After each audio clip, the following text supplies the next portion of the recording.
pesantrenku, tempat di mana ilmu bukan cuma dibaca, tetapi dihidupi. Di sini kita nggak cuma diajarin baca kitab, tapi juga belajar arti sabar, disiplin, dan kebersamaan.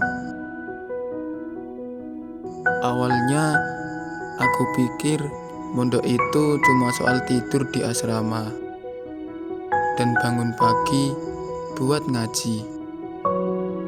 Tapi ternyata pondok itu tempatnya nyari jati diri.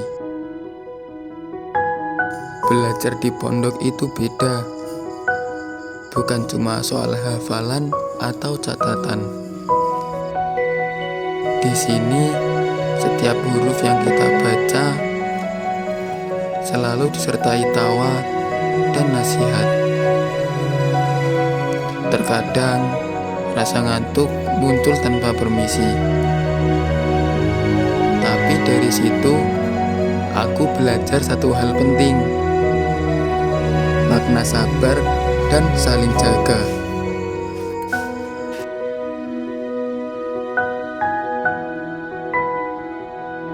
Tapi yang paling berkesan di pondok itu bukan cuma waktu belajar, tapi juga waktu bareng teman-teman. Belajar bareng, ulang hafalan bareng, kadang ketawa, sedih, susah, senang, kita lalui bersama. Dari situ aku mulai paham, yang bikin kuat di pondok bukan cuma semangat sendiri, tapi ada temen yang terus ngingetin, yang terus nasihatin, dan yang gak pernah ninggalin kita. Temen yang sama-sama capek, sama-sama lelah, tapi tetap semangat. Temen yang gak banyak ngomong, tapi selalu ada.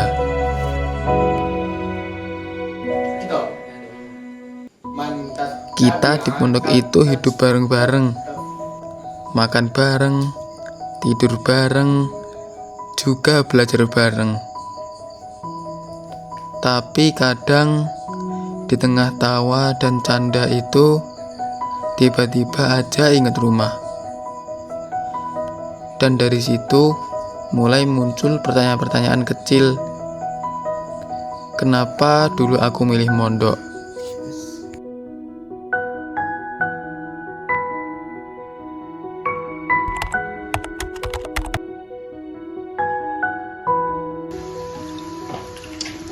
Jab, kenapa deh kamu dulu kok pengen mondok? Oh iya, kenapa Jab? Coba berikan alasan kamu kok bisa mondok di sini gitu. Alasannya apa coba?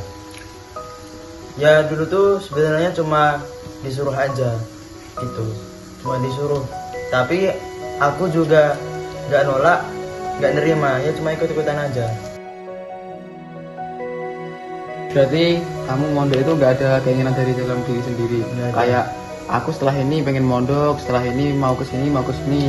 Emang berarti mondok itu murni suruhan orang tua kamu ya? Emang kalau dari awal sih nggak ada niatan. Terus lama kelamaan ngaji. Itu aku nyaman. iya nemuin niat dari dalam diri sendiri buat mondok itu nemuin. Berarti kalau sekarang gimana?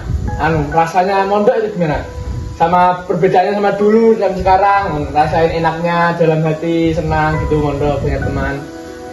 Sebenarnya kalau ngomongin rasa enak mondok tuh letaknya ada di tengah-tengah mondok. Kalau pas akhir-akhir mondok biasanya ada rasa pengen keluar, pengen boyong, ya biasa. Bener. Kan ada efek dari dunia luar juga kan. Iya, bener. Apalagi kan kita sekolahnya di luar ya. Iya. Di pondok nggak ada sekolah dalamnya. Apalagi mau bagus juga. Iya. Dan sekarang itu kegiatan di pondoknya cuma malam. Jadi apa ya namanya, lelah dari sekolah kan sekolah. Iya, dari pagi sampai sore. Sekolah. Terus apa itu namanya, istirahat sebentar, habis maghrib ngaji lagi ngaji sampai jam 9. Tapi belum lagi sebenarnya- tugas. Iya, bener. Tapi masih untung-untungan banget kita. Tapi alhamdulillahnya Itu aja. kita diberi kesempatan untuk mondok. Iya. Di luar ada banyak anak-anak yang bahkan belum merasakan, belum belajar tentang ilmu agama dan kepengen mondok tapi tidak bisa. Tapi alhamdulillah kita diberi kesempatan untuk mondok sambil sekolah. Jadi kita antara dunia dan akhirat itu bisa balance. Yes. Oleh karena itu, dari yang terpaksa seperti sini teman kita Jaka, dari yang terpaksa bisa menjadi terbiasa dan bisa membuat kita menjadi lebih baik ke depannya. Gitu.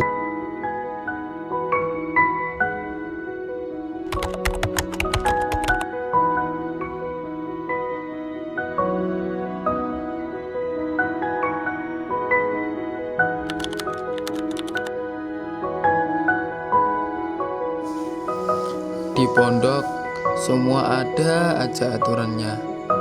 Jam bangun, jam makan, jam belajar, sampai jam tidur.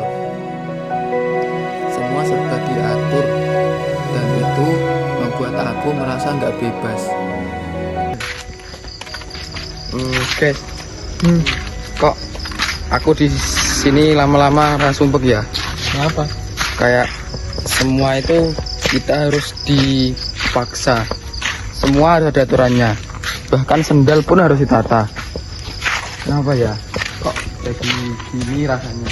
Jadi pengen keluar, pengen boyok. Iya. Jangan gitu, Dad. Kita disiplin dari hal-hal kecil itu bisa membuat kita disiplin nantinya untuk hal yang lebih besar lagi gitu. Nah, bener-bener itu.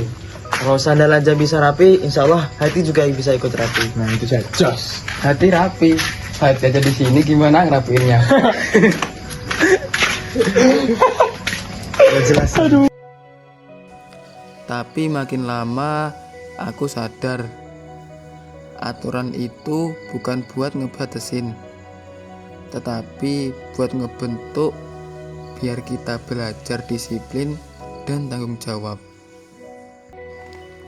Dulu aku pikir orang gak bisa berubah, tapi ternyata di pondok inilah semua orang punya kesempatan buat jadi lebih baik.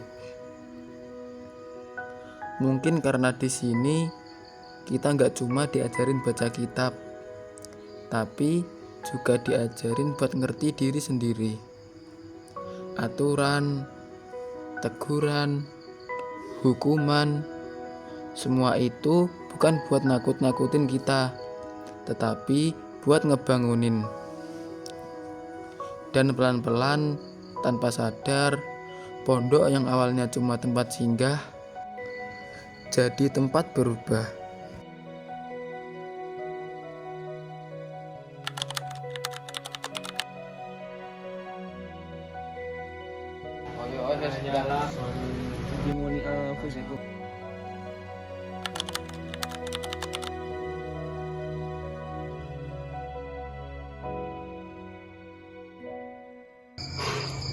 Jadi Aldi, menuntut ilmu itu adalah sebuah perjalanan yang penuh dengan rintangan, penuh dengan tantangan.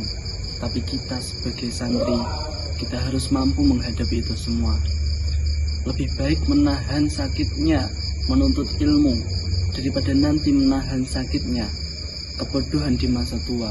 Jadi kita harus semangat, kita harus membara semangat kita untuk bisa menuntut ilmu dengan lebih baik lagi.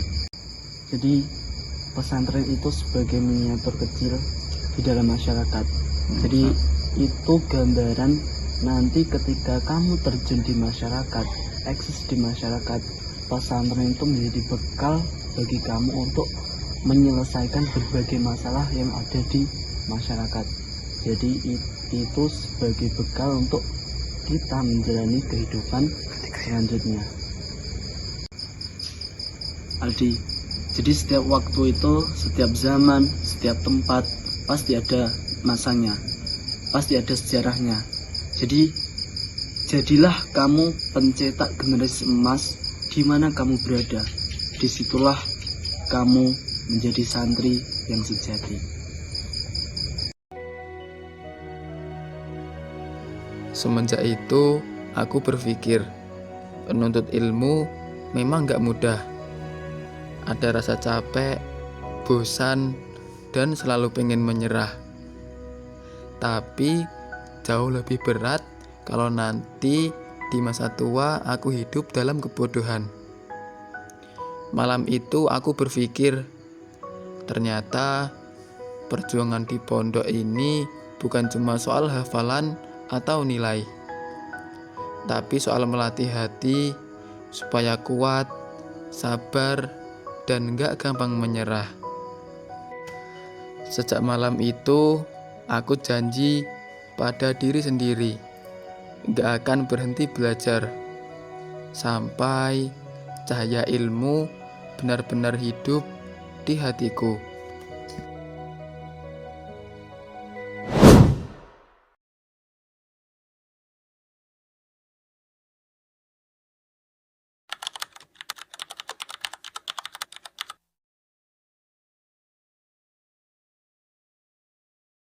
Selamat Hari Santri 2025, mengawal Indonesia Merdeka menuju peradaban dunia.